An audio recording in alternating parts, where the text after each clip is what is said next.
Se você se converteu a Jesus, se você fez mais do que levantar a mão para um apelo, se você pode até ter levantado a mão para um apelo, mas você depois parou para pensar e falou, não, eu quero mesmo esse Jesus, eu quero mesmo essa vida que foi prometida, que foi lida, que foi pregada, que foi ensinada, eu quero mesmo esse Jesus, eu não quero aquele Jesus histórico, eu não quero aquele Jesus de filme, eu quero um Jesus real. Se você teve isso na sua vida, você é alvo dessas promessas, isso é parte da sua herança.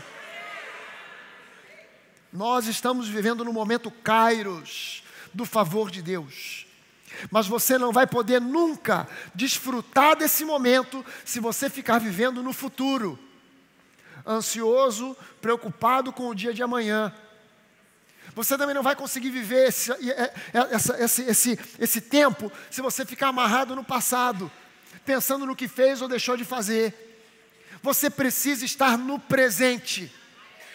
Pastor, mas eu estou passando por um problema, porém... Espera aí. Você recebeu um diagnóstico de morte, mas hoje você está vivo. Você recebeu um diagnóstico pelo gerente do seu banco de que a sua empresa não tem remédio, mas hoje você está vivo, hoje você está trabalhando. Então não fique agora amarrado nem no futuro, nem no passado. Viva o presente, viva o agora. Por falta de ver o presente, há pessoas que quando chegam lá na frente, olham, e isso é comum nos dias de hoje. A gente vive num mundo apressado, e o mundo pede pressa de nós. E a gente vai lá para frente, quando passa, você olha e fala assim, caramba, hoje já é dia 15. O mês começou ontem. Já aconteceu isso com você alguma vez? Você olha e fala assim, caramba, já estamos em novembro. Daqui a pouco já é Natal. Parece que foi ontem que eu vi montando a árvore do Barra Shopping. Mas já estamos chegando quase na época do Natal. Já tem que ir lá no Saara para comprar os presentes.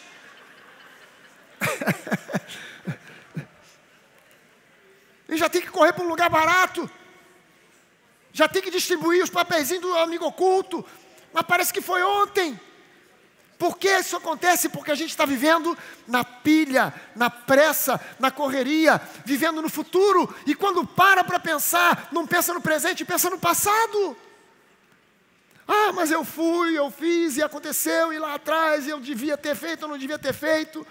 Ah, se eu tivesse feito assim ou assado. Lembre-se de uma coisa, o justo viverá pela fé. O justo viverá pela fé. Deixa eu te perguntar, você está vivendo pela fé ou pelas notícias?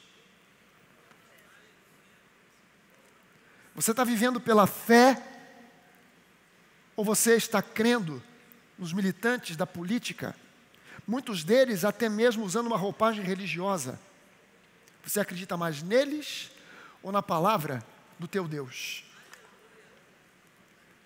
Você está crendo nos profetas do caos, que te enchem de insegurança e de medo?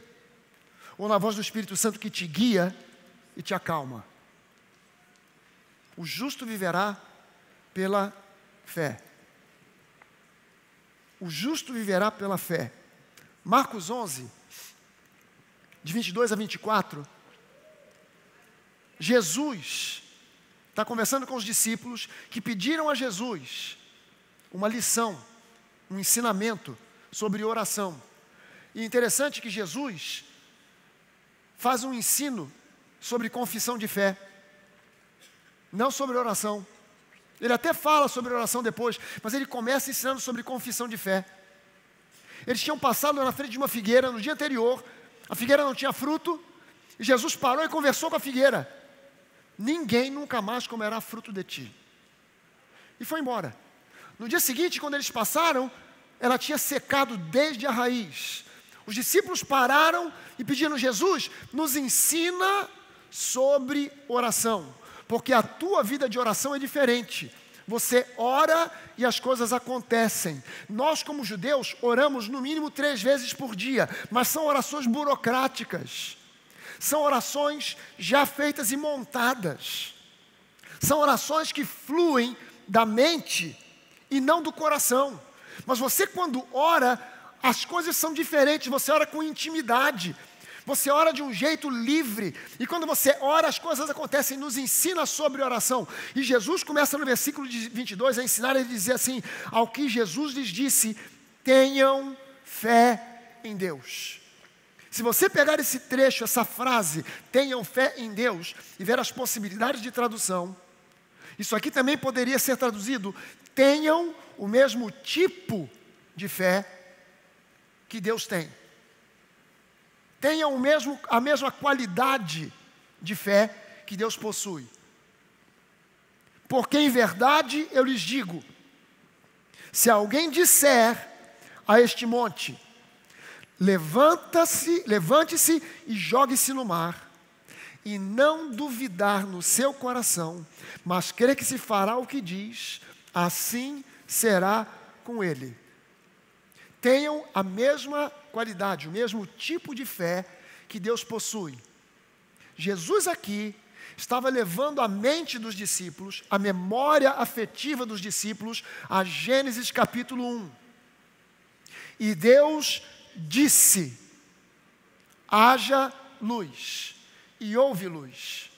E Deus disse: haja luminares, haja estrelas, haja sol, haja lua, e houve, e veio à existência aquilo que Deus disse.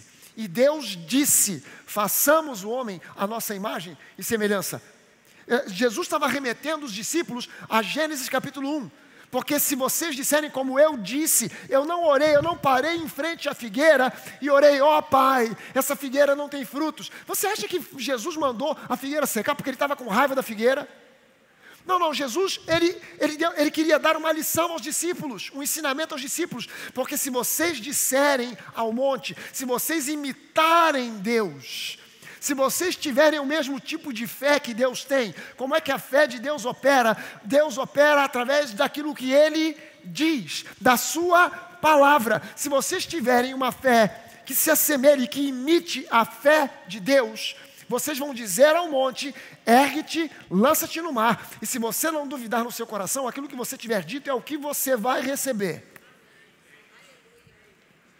O que é que você tem dito a respeito da sua família? O que é que você tem dito a respeito da sua vida? O que é que você tem dito a respeito das suas finanças? O que é que você tem dito a respeito da sua saúde? O que é que você tem dito a respeito do governo desse país? O que é que você tem dito da situação política do Brasil? O que é que você tem dito a respeito da situação do mundo?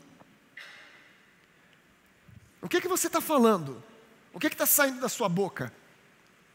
Porque Jesus disse: se você disser para o monte, levante-se, ergue-te, lança-te no mar, e não duvidar, assim será com você. Por isso digo a vocês que tudo o que vocês pedirem em oração. Agora Jesus ensina um pouquinho sobre oração.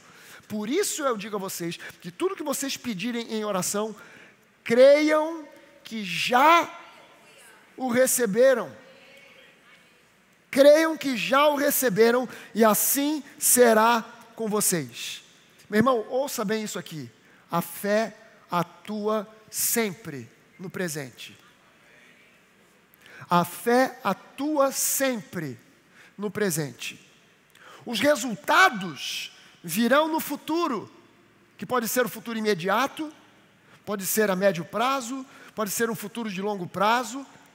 Os resultados virão no futuro, alterando o que estava estabelecido por fatos do passado.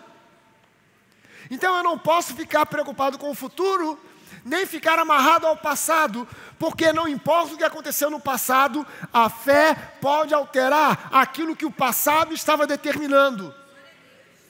E eu não posso ficar focando no futuro, porque eu tenho um presente para viver. A fé, ela foca no presente para alterar o futuro, ainda que o passado diga que aquele futuro seria um futuro sem esperança, sem saída, sem resultado.